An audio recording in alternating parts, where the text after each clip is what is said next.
मत सोचो इतना ज़िंदगी के बारे में, मत सोचो इतना ज़िंदगी के बारे में, जिसने ज़िंदगी दी है ना उसने भी तो कुछ सोचा होगा। मान लीजिए भगवान ने हमको जन्म दिया है, तो हम अपनी ज़िंदगी के बारे में भाई इतना टेंशन क्यों ले रहे हैं? कुछ ना कुछ तो भगवान सोच कर ही भेजे हैं। तो ज़िंदगी में एकदम बिंदास रहिए, आराम से पढ़ाई कीजिए, अपना कर्तव्य कीजिए, फल देने वाले तो ऊपर वाले हैं। चलिए आज हम वैसे क्वेश्चन को पढ़ाएंगे जो सोशल साइंस और साइंस को भी टच करेगा। एक दो क्वेश्चन ऐसा है जो सोशल साइंस को भी टच करेगा और साइंस को भी टच करेगा, यानी एक तीर से दो निशाना लगाएंगे। आज क्वेश्चनों को ऐसा पढ़ेंगे, भले ही कम पढ़ेंगे लेकिन ऐसा पढ़ेंगे कि बुझ जाइए कि आपको एकदम दिमाग में छप ही जाएगा तो छप जाएगा। चलिए हम शुरू करते हैं। देखिए ऊर्जा संकट क्या है? ऊर्जा शक्ति यानी ऊर्जा संकट, ऊर्जा की जब कमी पड़ जाएगी तभी ना ऊर्जा का संकट होगा। तो पहले देख लेते हैं कि ऊर्जा संकट है क्या। तो ऊर्जा संसाधनों की कमी ऊर्जा संकट कहलाती है। जैसे में मान लीजिए कोयला हो गया, पेट्रोलियम हो गया, जब इसकी कमी होने लगेगी तो क्या होगा? ऊर्जा का संकट पड़ जाएगा, अकाल पड़ जाएगा। पेट्रोल कोयला नहीं मिलेगा तो क्या होगा? ईंधन हमें तैयार नहीं होंगे और कल कारखाने सारा बंद हो जाएंगे। ये सब क्या हो गए? ऊर्जा का संकट हो गए। अब इसका समाधान कैसे करेंगे? इसका उपाय, बचने का उपाय कैसे करेंगे कि कभी भी ऊर्जा का संकट नहीं आए? तो समाधान देखिए, सौर ऊर्जा को विद्युत में परिवर्तित तथा संग्रहित करने वाले सेलों को विकसित कर सस्ता तथा सुलभ बनाया जाए तो ऊर्जा संकट के समाधान की दिशा में प्रगति हो सकती है। यानी सौर सिस्टम, सोलर सिस्टम। मान लीजिए हम लोग घर पे सोलर लगाते हैं तो सूर्य के प्रकाश से वो क्या होता है? ऊर्जावान होता है, यानी उससे क्या हो, हमें विद्युत धारा प्राप्त होती है, तो हम अपना इलेक्ट्रिक उससे क्या होते हैं? चलाते हैं। तो अगर अधिक से अधिक मात्रा में सौर सिस्टम से अगर हम ऊर्जा लें तो क्या होगा? हमें ऊर्जा संकट से मुक्ति मिल सकती है, यानी ऊर्जा का संकट उतना हमको ग्रसित नहीं कर पाएगा। ठीक है। अब देखिए सौर ऊर्जा का उपयोग समुद्र जल में ताज़ा जल तैयार करने, खाना पकाने, रोशनी करने, छोटे पंप एवं मोटर वाहन चलाने, कारखानों, होटलों और सरकारी भवनों में पानी गर्म करना सुगमतापूर्वक किया जा सकता है।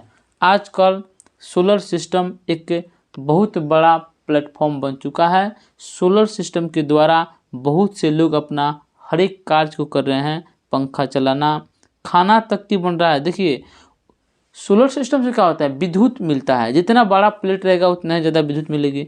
आज जब विद्युत मिलेगी तो हम हर काम करेंगे। तो इसलिए सोलर सिस्टम क्या है? एक बहुत ही महत्वपूर्ण योगदान देता है किसमें? ऊर्जा को पूर्ति करने में।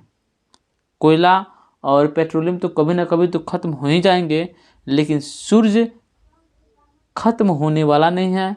इसलिए हमें सूर्य से प्राप्त होने वाले प्रकाश को सदुपयोग करना चाहिए और हमें ऊर्जा संकट से बचना चाहिए। ठीक है। अब आइए हम अगले क्वेश्चन की बात करते हैं। ये क्वेश्चन देखिए, ये क्वेश्चन एकदम MVVI है एग्जाम के लिए। मेंडलीफ की आवर्त सारणी और आधुनिक आवर्त सारणी में क्या अंतर है, इसी को स्पष्ट करना है। तो किसी हम एक अंतर को याद कर लेंगे और दूसरा अंतर अपने आप याद हो जाएगा। देखिए कैसे। मेंडलीफ की आवर्त सारणी एवं आधुनिक आवर्त सारणी में अंतर। एक तरफ हमने क्या लिख लिया? मेंडलीफ की आवर्त सारणी और दूसरी तरफ आधुनिक आवर्त सारणी। ठीक है। अब देखिए मेंडलीफ की आवर्त सारणी में यह जो है तत्व के परमाणु द्रव्यमान पर आधारित है। जब ये परमाणु द्रव्यमान पर आधारित है, यानी जो पहले क्या हुआ था, मेंडलीफ का आवर्त सारणी आया था, अब बाद में क्या हुआ? आधुनिक आवर्त सारणी आया। तो पहले मेंडलीफ साहब ने क्या किए थे? परमाणु को सजाए तो थे, लेकिन उनके द्रव्यमान के क्रम में, परमाणु द्रव्यमान के क्रम में उसको सजाए थे। लेकिन उसके बाद जैसे ही आधुनिक आवर्त सारणी मोस्ले की आई तो उसने क्या कर दिए? परमाणु संख्या पर इसको सजा दिए। तो यहाँ पे परमाणु द्रव्यमान और यहाँ पे परमाणु संख्या। अब इसमें देखिए, इसमें उप समूह ए तथा बी एक ही वर्ग के अंतर्गत है। जो खड़ा लाइन है उसी के अंतर्गत ए भी है और बी भी है, लेकिन इसमें क्या है, ए तथा बी को अलग अलग वर्ग के रूप में रखा गया है। इसमें एक ही में रख दिया गया है, ऐसे में अलग अलग करके रखा गया है, याद रखना है। अब इसमें देखिए, इसमें कुल 6 गो क्या है, क्षैतिज पंक्तियां है यानी तिरछा वाला ऐसे, 8 गो क्या है, उदग्र यानी खाड़ा वाला क्या है, 8 गो है, 6 गो क्या हुआ है, क्षैतिज वाली है। लेकिन इसमें क्या है, 7 गो क्षैतिज वाली है और 18 गो क्या है, उदग्र वाला है यानी खाड़ा वाला है। ठीक है। अब चौथा नंबर में देखिए कि इनमें अक्रिय गैस का कोई स्थान नहीं है। मेंडलीव की आवर्त सारणी में अक्रिय गैस का खोज ही नहीं हुआ था, तो भाई रहेगा कहाँ से। लेकिन इसमें अक्रिय गैस का खोज हुआ था और उस अक्रिय गैस को हमने कहाँ पे रख दिया, तो 18वें समूह में रख दिया। ठीक है। और देखिए, इनमें कई दोष है। मान लीजिए पहले जो काम होता है उसमें थोड़ा ना थोड़ा दोष हो ही जाता है, तो इसमें क्या हुआ, बहुत दोष है। उसी दोष को खत्म कर दिए कौन, मोसले साहब का आधुनिक आवर्त सारणी। तो इनमें क्या है, मेंडलीव की आवर्त सारणी में लगभग सभी दोष दूर हो गए हैं। ठीक है। इस प्रकार के क्वेश्चन एग्जाम में बहुत आते हैं, तो आप इसे याद कर लीजिएगा, एकदम सरल भाषा में है। इसमें परमाणु द्रव्यमान, इसमें परमाणु संख्या, इसमें ए बी एक ही में है, इसमें ए बी अलग अलग है, इसमें 6 गो क्षैतिज, इसमें 7 गो क्षैतिज, इसमें 8 उदग्र स्तंभ, इसमें 18 उदग्र स्तंभ। इसमें अक्रिय गैस था ही नहीं, इसमें अक्रिय गैस है। इसमें कई दोष है, इसमें कई दोष नहीं है, सब दोष खत्म है। अब आइए, हमारा 90 नंबर क्वेश्चन शुरू होता है। आप हर एग्जाम में जाइए, चाहे कोई भी एग्जाम हो, लेकिन एक फिगर वाला क्वेश्चन जरूर पूछता है। इसमें देखिए, आप फिगर को पहले देख लीजिए, फिगर बना लीजिएगा। ये क्या है, कीप है। देखिए यहाँ पे कीप है, तेल उल ढालने वाला कीप है, और उसमें से क्या है, पानी का बुलबुली निकल रहा है। इसमें क्या है, ये हाइड्रिला है। ठीक है। ये क्या है, कीप है, ये जल है। ये जो बुलबुला है आपको दिखाई दे रहा है, ये प्रखनली है, ये वाला प्रखनली है। और बुलबुला क्या है, ऑक्सीजन के बुलबुले हैं। ये सूर्य भगवान है। ठीक है। अब देखिए, क्वेश्चन कहता क्या है कि प्रायोगिक विवरण द्वारा बताएं कि प्रकाश संश्लेषण की क्रिया में ऑक्सीजन गैस मुक्त होती है। मैंने प्रयोग करके बता देना है कि प्रकाश संश्लेषण की जो क्रिया होती है उसमें ऑक्सीजन गैस मुक्त होती है, तभी ना हम लोग जीवित रहते हैं। तो कैसे बताएंगे इसको, हम कैसे समझाएंगे, प्रयोग द्वारा बताना है। तो हमें सबसे पहले इस प्रश्नावली को बना लेना होगा, और देखिए कैसे करना होगा। देखिए, जलीय पौधा हाइड्रिला की कुछ टहनियाँ तोड़कर उन्हें जल से भरे एक बीकर में कीप के बगल के चित्र की भांति रखें। क्या करना है, यहाँ पे कीप लगा देना है और कीप के अंदर ही क्या करना है, एक हाइड्रिला का पत्ता तोड़कर इसमें रख देना है। ठीक है। कीप के ऊपर एक प्रखनली को जल से भरकर सावधानी पूर्वक उल्टा रख दें। कीप को हमने उल्टा कर दिया। इस पूरे संयोजन को धूप में रखें।